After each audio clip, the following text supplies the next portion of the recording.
Selamat pagi anak-anak hebat. Hari ini kita bertemu lagi untuk belajar IPA tentang sistem gerak pada manusia, yaitu bab 1 pada kelas 8. Sistem gerak pada manusia terbagi menjadi dua, yaitu alat gerak pasif dan alat gerak aktif. Alat gerak pasif tersusun dari tulang, rangka, dan sendi. Kalau alat gerak aktif tersusun dari otot. Nah, pernahkah kalian melihat bahwa tumbuhan itu bergerak? Misalkan kita mengamati bunga matahari yang akan bergerak mengikuti arah datangnya cahaya matahari.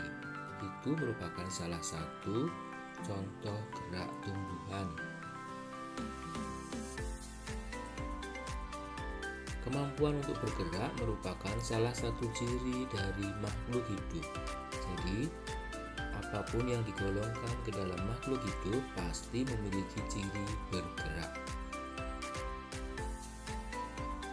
Kalau pada hewan, gerakannya terlihat nyata karena hewan memiliki alat gerak dan dapat berpindah tempat, sedangkan pada tumbuhan tidak terlihat nyata. Gerakan yang terjadi pada tumbuhan umumnya merupakan proses yang berlangsung lama sehingga tidak langsung terlihat. Gerak pada tumbuhan tidak menimbulkan perpindahan tempat dan hanya terjadi pada sebagian tubuh tumbuhan, misalnya pada akar, pada daun, atau bunga. Jadi tumbuhan bergerak tetapi tidak berpindah tempat. Di sebelah kanan ada gambar yang pertama, itu tunas tumbuhan tumbuh ke arah datangnya cahaya. Jadi jika cahaya datang dari atas, maka arah tunas tumbuhan akan mengarah ke atas. Jika datangnya cahaya dari samping, maka arah tunas tumbuhan akan mengarah ke samping. Gambar yang kedua adalah gambar bunga pukul 4. Bunga pukul 4 ini mekar pada saat sore hari saja. Jadi tergantung pada cahaya matahari pada sore hari yang akan bisa membuat bunga pukul 4 mekar. Yang ketiga adalah gambar daun putri malu. Putri malu ini seperti kalian ketahui, daunnya mudah menutup bila tersentuh. Jadi rangsangannya berupa sentuhan, maka putri malu daunnya akan menutup. Kita masuk pada gerak hewan. Gerak pada hewan mudah terlihat karena memiliki alat gerak dan dapat berpindah tempat. Pada dasarnya, alat gerak hewan sama dengan alat gerak manusia, yaitu terdiri atas tulang dan otot. Contoh alat gerak misalnya kaki. Maka hewan dapat berpindah tempat. Rangka pada hewan terdiri dari eksoskeleton, endoskeleton. Eksoskeleton adalah rangka luar yang berfungsi melindungi tubuh sebagai tempat menempelnya otot. Endoskeleton adalah struktur tulang keras atau tulang rawan di dalam tubuh yang berfungsi sebagai pelindung dan penopang tubuh, serta tempat menempelnya otot. Ada hewan yang memiliki eksoskeleton dan endoskeleton sekaligus. Misalnya kura-kura dan penyu. Berikutnya sistem gerak pada manusia. Tahukah kamu kita mempunyai sistem gerak yang dapat menggerakkan tubuh? Sistem gerak manusia terdiri atas tulang dan otot.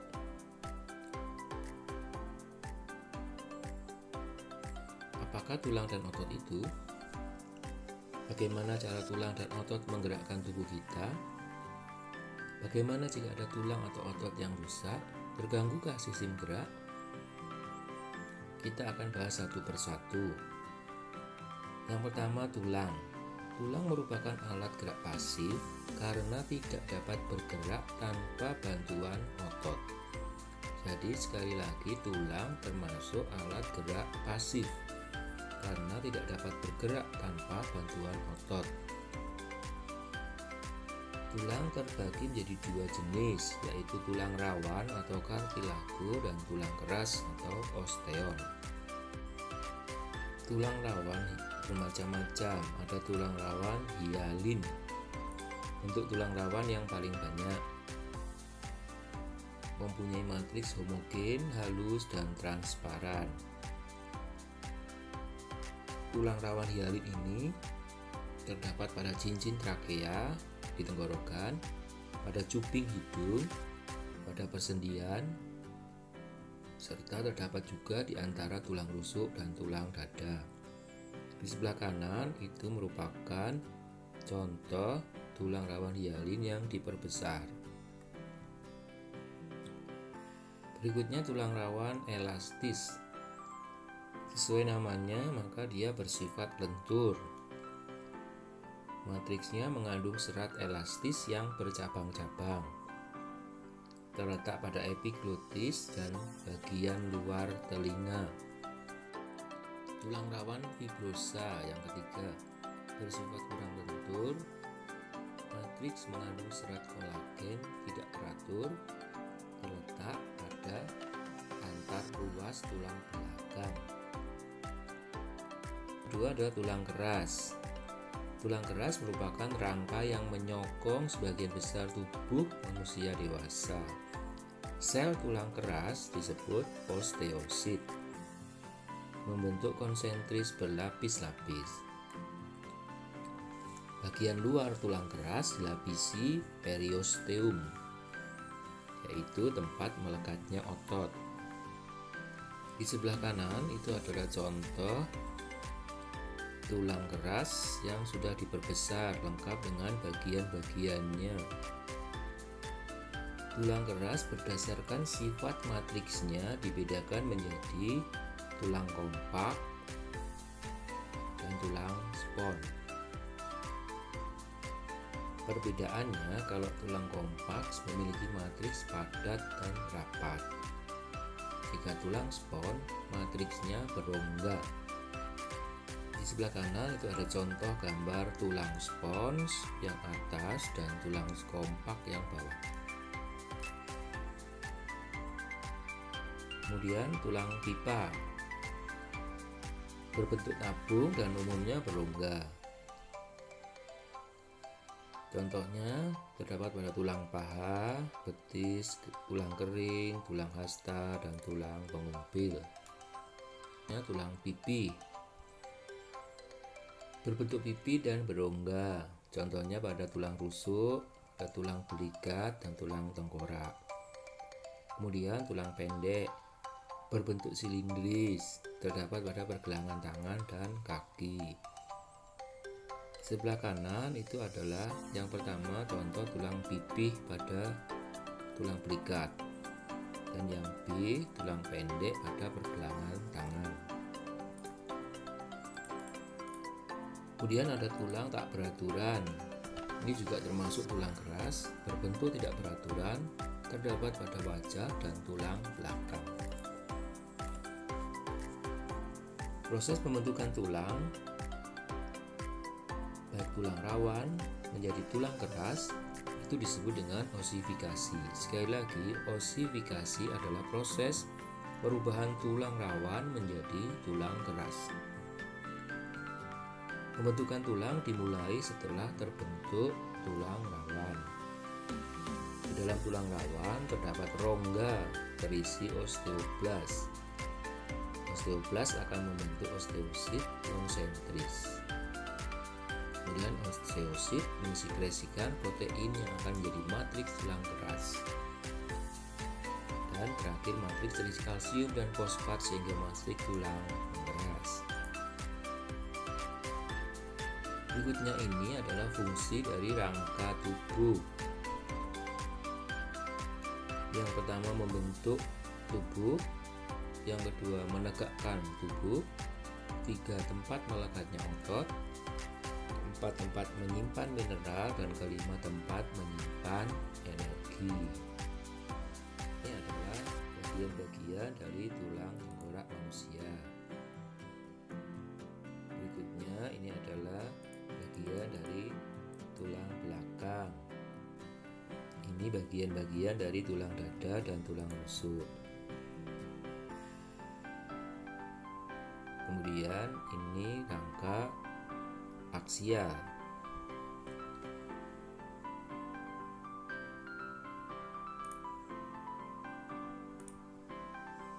Ini rangka apendikular bawah atau alat gerak bagian bawah. Hubungan antar tulang disebut artikulasi. Hubungan antar tulang yang memungkinkan pergerakan disebut persendian. Jadi, tulang antar tulang dihubungkan dengan persendian.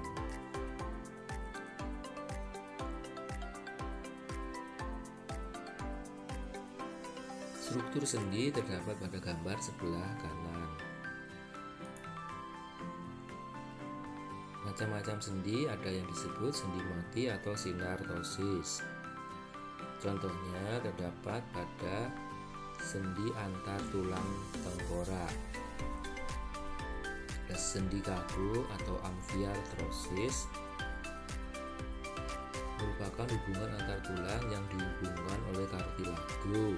Ini terdapat pada sendi antar ruas tulang belakang, sendi antara tulang betis dan tulang kering. Berikutnya ada sendi gerak atau diatosis.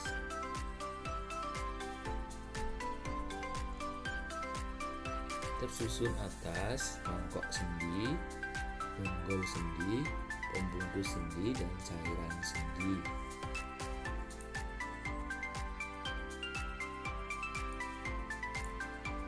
Contoh sendi gerak atau diatosis adalah seperti pada gambar di sebelah kanan. Ada sendi putar, sendi engsel, sendi pelana, dan sendi peluru.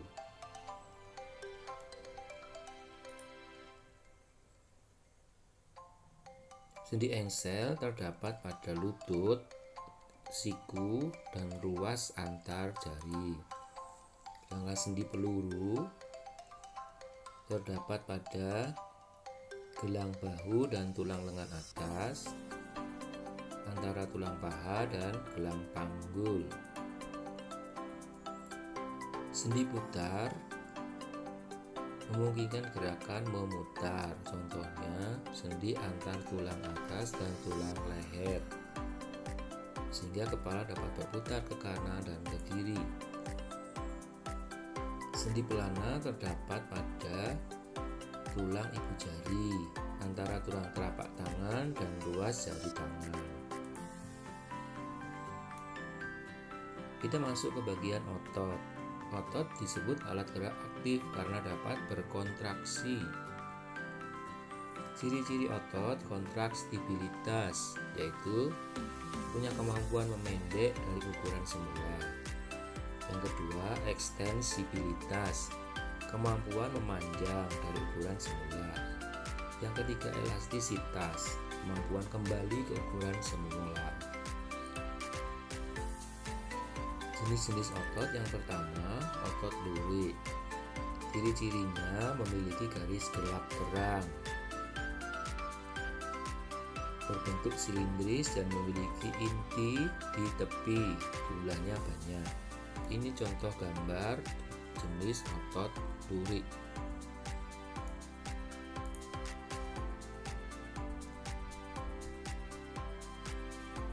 Otot lurik dikendalikan oleh otak, maka disebut dengan otot sadar.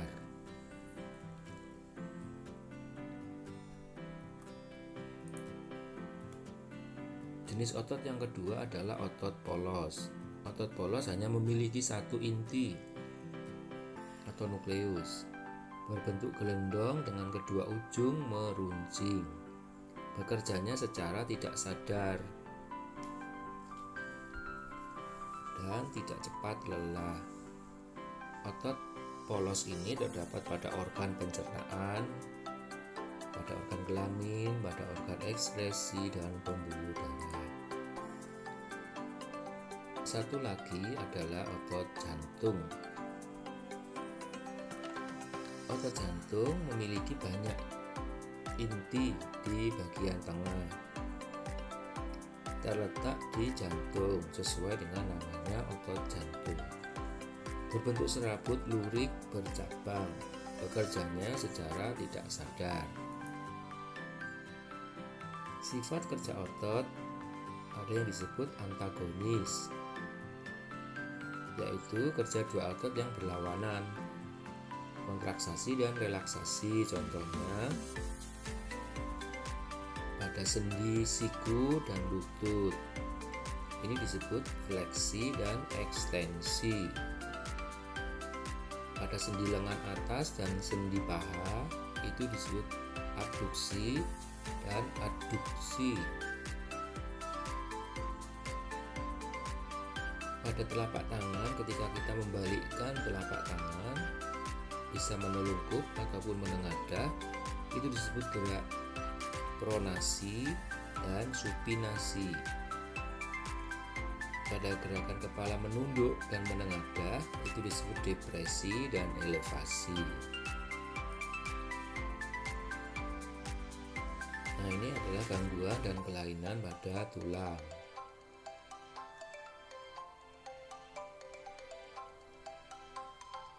Ada skoliosis, lordosis, kifosis, fraktura, osteoporosis, dan rakitis. Ini contoh gambar penyakit atau kelainan tulang. Yang pertama skoliosis, kedua lordosis, ketiga kifosis. Nah, untuk menghindari gangguan tulang belakang seperti pada gambar, maka kita harus melakukan sikap duduk yang benar.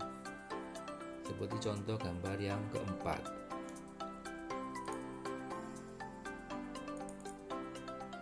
Gangguan dan kelainan pada sendi juga ada beberapa macam.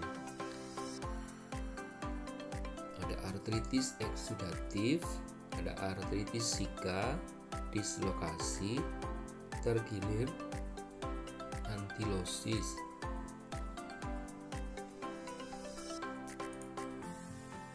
Gangguan dan kelainan pada otot. Yang pertama atrofi, dua hipertrofi, 3 kram, keempat tetanus, kelima myasthenia gravis.